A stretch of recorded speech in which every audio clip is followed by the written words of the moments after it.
Well, thank you very much, and welcome to this forum. It's really exciting to be here. This is my first trip to Georgia, and I think there's tremendous opportunity here. One of the things that we see in the United States is that so many people want to travel to places that other people haven't been to before. So there's a tremendous opportunity here in Georgia to attract the type of tourism that can help the economy, but also people who are really looking for an adventure. Let me tell you just for a moment about my background. I started out of graduate school as a developer many, many years ago at a national research laboratory and spent several years developing software on VAX 780s, which were at the time the cat's meow, if you may, the high-end computer system, mini computer system, and it was quite exciting. In 1987, I left and went to Microsoft, and as Saba mentioned, Microsoft was somewhat of a startup at the time. I spent 20 years at Microsoft, and I was very fortunate to be involved with some very exciting projects and software development efforts.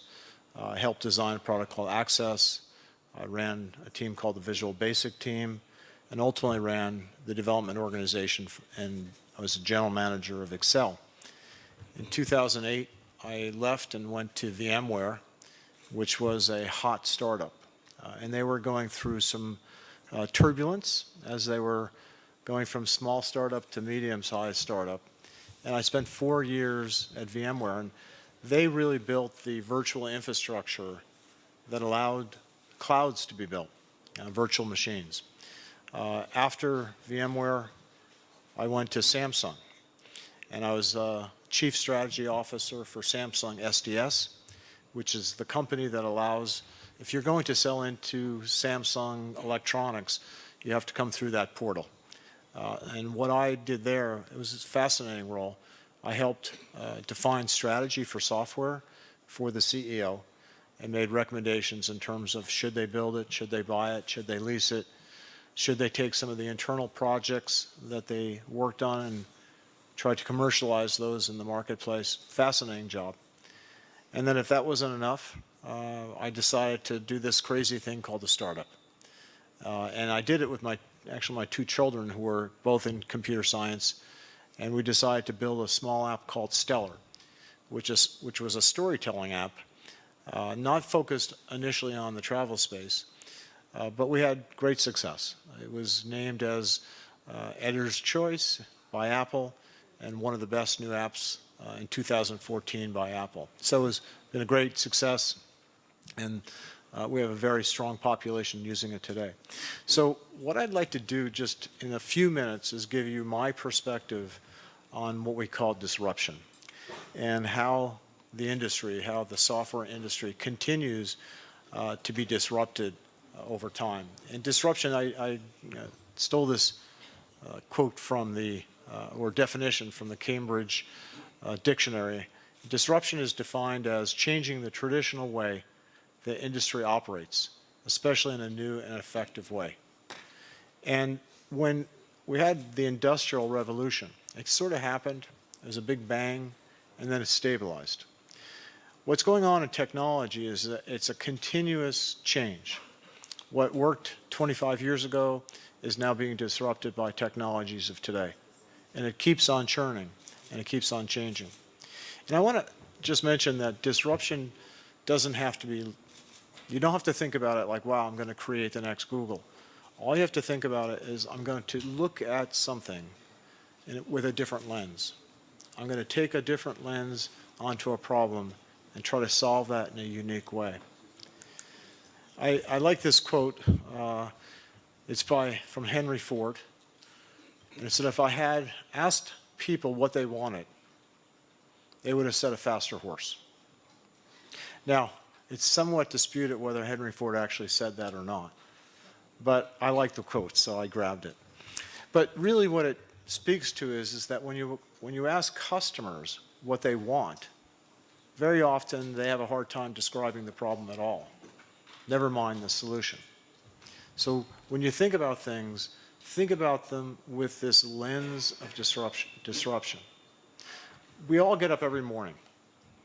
We look at our toaster, we make toast. We get coffee. We don't think about, how should I make this a better toaster? How should I make this a better coffee maker? But if you think in disruption, if you think about, what's the simple things I can do? How can I put this lens onto this problem and solve it in a unique way? That's really what I'm talking about. So every startup here, and welcome, by the way, I'm excited to get more information about what everyone's doing.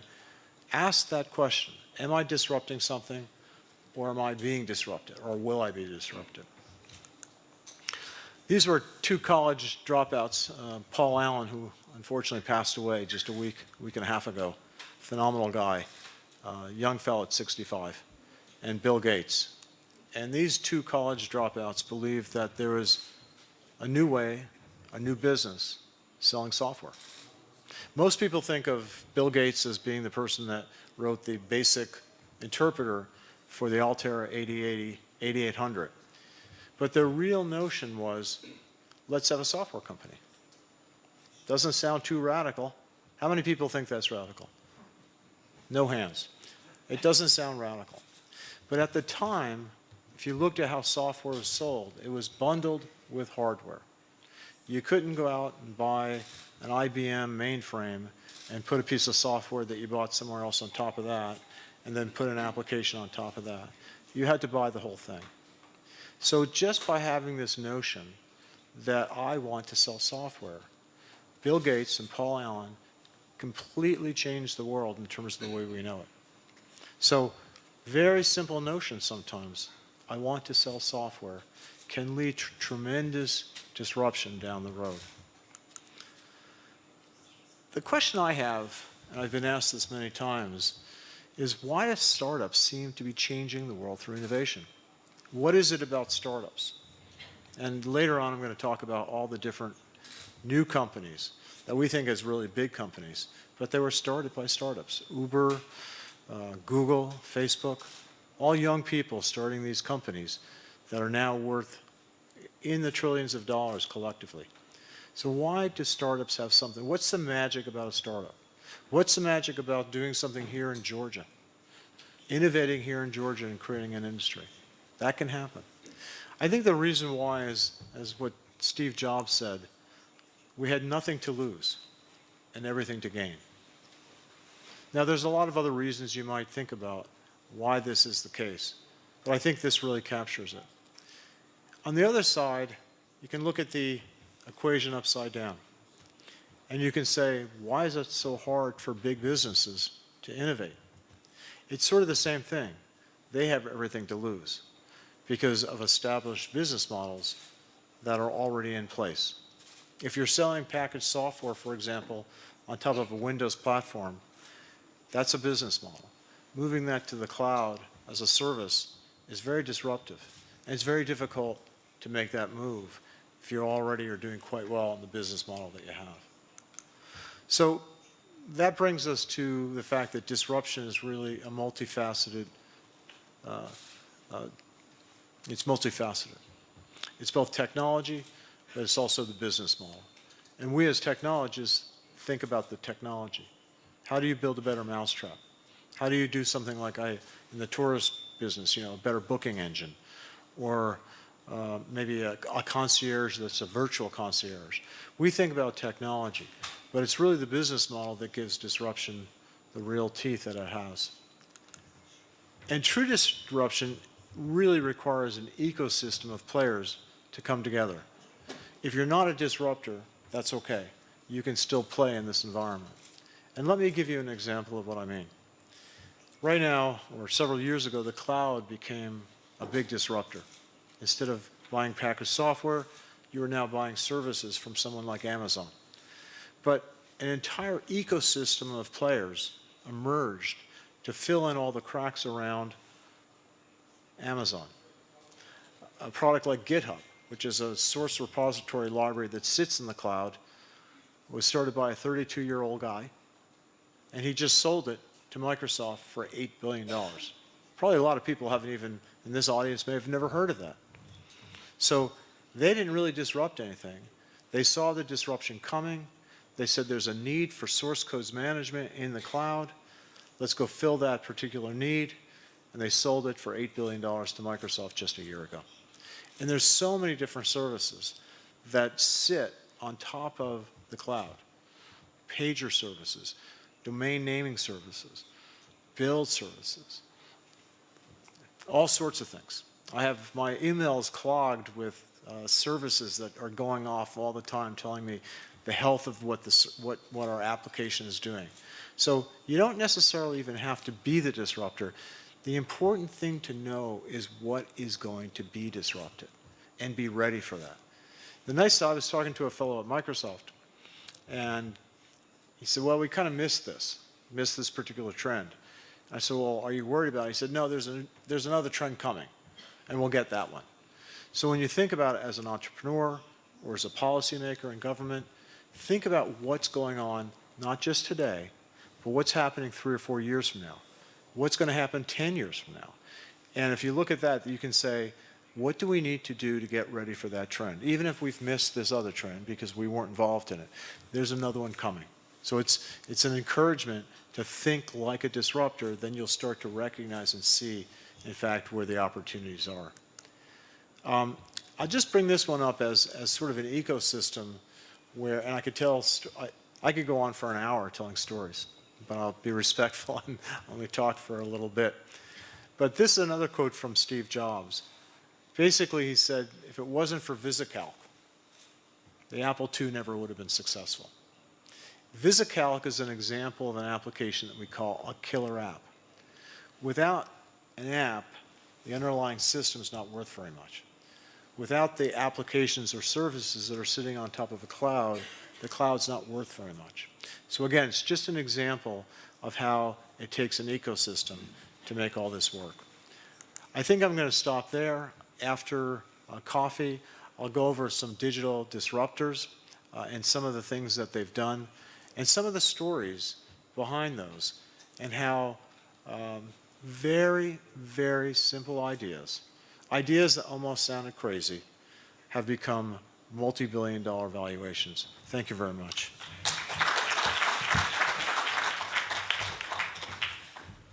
Well, thanks a lot. I hope everyone had a good break, and we'll try to continue from where we left off.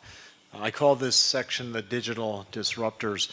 And the first one, again, as I indicated before, was Microsoft and Intel. By taking the software, decoupling it from the hardware, they were able to create a whole new industry of manufacturers, what we used to call OEMs, people like Dell and Compaq, people that you probably don't even know about anymore because they, in fact, have already been disrupted themselves. But Intel and Microsoft really started this personal computer revolution by disrupting the likes of IBM, honestly, and the mini computers at the time. Sun Microsystems, tremendous mini computer, DEC. These guys just couldn't adapt. And again, it was really based on a business model. What Gates saw was that by decoupling hardware and software, you could reduce the cost of a computer radically because you introduce competition. And the mini computers at the time and the mainframes were used to living on low volume but high margin. And that completely flipped upside down. The business model changed, and as I say, the rest is history. Google and Facebook are disrupting. In fact, let me step back. When you think about Google and Facebook, you don't really think of them in terms of advertising. The average person doesn't. We in the industry, of course, do. But if you were asked, my kids, what's Facebook disrupting? They'd say, I don't know, Instagram? Or they wouldn't think of it in terms of ad dollars. The same thing with Google. They would just say, well, it's I don't know what they're disrupting, but boy, it's great to be able to get new information and share information and find information. But what they're really doing is disrupting the traditional ad industry in a big, big way. I thought this slide was kind of interesting. I put it together, or I saw it in the internet, searched for it and found it.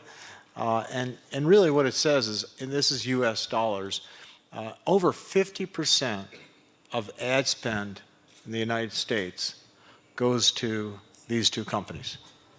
That's crazy. Google is only 20 years old. Facebook is 14 years old, just barely a teenager, yet half of all dollars spent in the US on advertising is going to these two companies. And the combined value is 1.3 or 1.4 trillion dollars. So that the type of capital that they're generating is just phenomenal. And they're so young, 20 years. Some of the people here might not be much older than that. So really, really interesting. Now, if you look at this trend, it looks like it's actually going down, but it's not. But the reason it looks like it's going down is because there's a new entrant in this space, and it's Amazon. Amazon, and they're very quiet about this, is generating over $2 billion a year of ad revenue. So they're starting to take it away from Facebook and Google because they have such breadth in terms of reach. They can get to so many people and they can start advertising. Now, if you look at what Amazon really did, though, is they disrupted traditional brick and mortar. Now, I don't know about you, but a crazy business to start is a book business. Books have probably the lowest margin that you can think about. Yet, 1994, Jeff Bezos said, I'm going to start a book business. Lowest margin you can think about. I heard Jeff at a conference, and someone said, what is your secret sauce? What is your, if you may, your competitive advantage? What do you think it is? And he said, we can operate in an environment of very, very thin margins. We've figured that out. We know how to make money on extremely razor-thin margins. And that's our competitive advantage. And this is going back, I heard this years ago. And he has taken that and continued to move on that. But what they figured out, which is in this disruption, is really interesting. What they eliminated was the capital that was required to buy real estate and basically have retail employees. So they basically said, we're going to go after this retail or this new business on the internet. We're going to open the storefront on the internet. It doesn't cost us anything other than some hardware. And we're going to eliminate all that capital expense. And by eliminating the capital expense and all the things that you have to do inside of a retail store, they made money. So again, it's kind of thinking about it. They were riding a wave, and they thought about riding that wave in an interesting fashion. Now, Amazon is also doing something different. They're also now disrupting the way applications are being built because they've introduced their cloud. Now, there's a little bit urban legend about the next story I'm going to tell you, but I heard it from Bezos at a conference, and so I don't know whether he was making it up or not. But basically, he said, we have to buy all this hardware for 2 weeks a year, or 3 weeks a year, but essentially between Thanksgiving and Christmas. That's when we do all our selling. So we have to have all this hardware to be able to deal with all this selling. And 11 and a half months or 11 months a year, it kind of sits idle. So we decided we're going to sell it. We're going to rent it out. It would almost be like having a huge, giant mall for 1 month a year, big shopping center, and then saying, I think we're going to rent this shopping center out for 10 months or 11 months a year. That's how they were thinking. Now, the other side is they actually said what they did was they needed to scale the system, and so they broke apart the applications from the system, and so they were able to go ahead and lease this out. But this is a huge business for them. How many people think that, I'm just going to throw this out, how many people think that they're making $5 billion a year on it? More than $5 billion? Less than $5 billion? I won't hold you to this. You won't lose any points with me if you get the wrong answer. These guys are making $20 billion a year on their cloud service. This is a book company that's making $20 billion. And it also represents 73% of their operating income. It's huge. So it's a very highly profitable business that they've stumbled into. Now, Google is also in that game, but they're sort of, the third in there. But they're trying to attract startups. That's their key thing, trying to integrate artificial intelligence, their mapping service, and a bunch of other things that they're trying to say, hey, come to our cloud and we'll give you all these things for free. They do about $4 to $5 billion a year. Now, the crazy one is Microsoft. Microsoft just passed Amazon in terms of overall revenues on cloud services. They're doing $25 billion a year on Azure. Now, that's a turnaround. They were almost out of the game because they were stuck in a business model of selling Windows servers, packaged software, and this represented a complete game changer and a scary game changer because they're not selling boxes anymore. They're selling a service. Fortunately, they made the move. They got ahead of this trend, and now they're the top cloud provider. And unlike both Google and Amazon, they sell into the enterprise. So they have a very lucrative business there. If you take a look, in fact, take a look at Uber. They're another disruptor. This came out of a really simple idea. Their founders couldn't get taxis at night. They'd come out in San Francisco out of a bar. They'd say, I need to get home. And they couldn't get a taxi. There was a shortage of taxis late at night in San Francisco. One of the partners, the next day, after stumbling around trying to find a taxi, saw a limousine driver. And they were just sitting there, doing nothing. He said, there's all this slack. On one side, these limo drivers aren't doing anything. They're waiting for their pickup. On the other side, I can't get a taxi. Let's take some software and put it together where I can order a taxi and the taxi will find me and come. Everything's paid for. I don't have to worry about money. It's all taken care of. And Uber was born. Now, Uber's worth over, I don't even know what it's worth, but it's potentially above $100 billion at this point. They're talking about IPOing next year, and there's a lot of rumors of where it's a lot of money. And I think it's about 10 years old. Just 10 years old. And founded on this very, very, very simple concept, I can't find a taxi. Voila. Two guys all of a sudden built this tremendous business.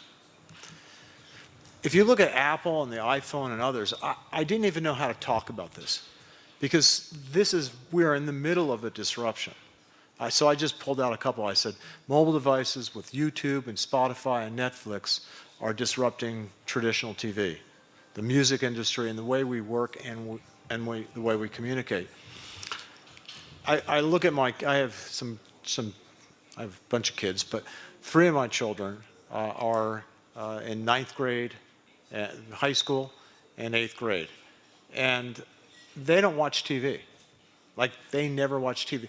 They're on their device, and they're watching YouTube or Netflix or something else, but they are not in front of TV screens. So everybody says, oh, my kids don't watch TV. It's like, well, they're not watching your TV. That's for old people. That's old people TV. They're watching their devices and getting information from places like YouTube, or they're listening to music from Spotify. They don't have stereo systems, they don't have speakers, they don't have records, they don't have CDs, they have streaming music services. That's it. And the speakers, instead of speakers, they have headsets. You kind of walk around and they're like in headsets all the time. They text me if they want to talk to me. Like, I'm in the next room. It's like, can you come and talk to me? No, they're texting me instead. So the iPhone and the generation of mobile phones and mobile devices, we're still in the early stages of what it means in terms of disruption. I was thinking, why, when I'm ready to come in and check in on this hotel, why doesn't my phone connect with the hotel, send me my key, send me my room, so I don't have to queue up on a line for 10 minutes? I mean, that's just a simple example of disruption. There might be even somebody here that wants to work on that. But we don't even understand quite how these devices are going to impact us in the future. Certainly, they're changing the way we communicate. Airbnb is a good story. Probably a lot of people know about Airbnb. Okay, yeah, I didn't know how far they've come, but Airbnb is changing everything. They're disrupting hotels, they're disrupting how we travel, and they're also disrupting the local real estate market in not so positive ways in some cases. But the story behind Airbnb is a fascinating one. It was two kids, two young adults that didn't have enough money to pay rent. They were living in San Francisco, and there was a design convention that was taking them to all the hotels, and they said, you know, we can rent out some air mattresses to the people that don't have hotels.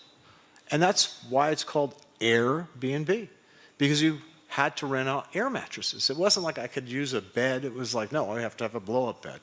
And they rented out to two fellows, and they paid the rent. So, you know, they said, oh, we can do this again. And let's go to another place who's having a conference. And so it morphed around and changed a little bit. But this was such a crazy idea. And we were talking at lunch to a couple of fellows, and they were saying, oh, I like this idea of disruption. And I said, you know, it's interesting because sometimes you're almost too far out. You know, you think the idea is interesting, but people go, what? Who's going to rent out an air mattress? Like, do you know the liability? All sorts of problems. I have a friend who's a VC, and he's been involved in almost all the big startups, Twitter, Uber, and he passed on Airbnb. He said, it's too crazy. It's too crazy of an idea. So even the people in Silicon Valley who were in the know, who really were dialed into what was happening, they were walking away from this one. But now Airbnb is worth $40 billion. It's only 8 years old. Tesla, Uber, Google, and others. And I mention autonomous vehicles because they're all driving towards autonomous vehicles. And you know, people say, oh, when's it coming? How? It's coming. Now, it may be 10 years still before autonomous vehicles actually become a reality, but autonomous vehicles and electric vehicles are coming. Trust me on this. In 10 years from now, the automobile industry as we know it today is going to be completely different. And once you start having batteries move around, right? And there's a pool of batteries, all of a sudden all sorts of things start changing. You can start, there's just so many things. I could talk for an hour on this topic alone. This is a trend that's going to happen. And it's going to have a huge impact across the board in terms of how we think about things. And I'll leave it at that. But cities are going to change based on autonomous vehicles. And they are coming. No doubt about it. So what do all these companies have in common? Well, a lot of the companies I talked about had founders that couldn't get through college. They dropped out. They're passionate. They're dreamers. They're tenacious. They don't give up. They fail, they get back up. They fail, they get back up. In fact, in Silicon Valley, if you fail, it's actually considered a win. It's like, well, they failed once, they failed twice. Good, maybe the third time they'll figure it out. And I didn't pay for those failures, someone else did. So it's not on my nickel. So they have this sort of, I don't know what it is, this energy about them that sometimes the little ideas can make a huge difference in terms of where the world goes. So I'll leave you with that thought. Thank you very much, and I'm happy to take any questions that you may have on the panel. Thanks.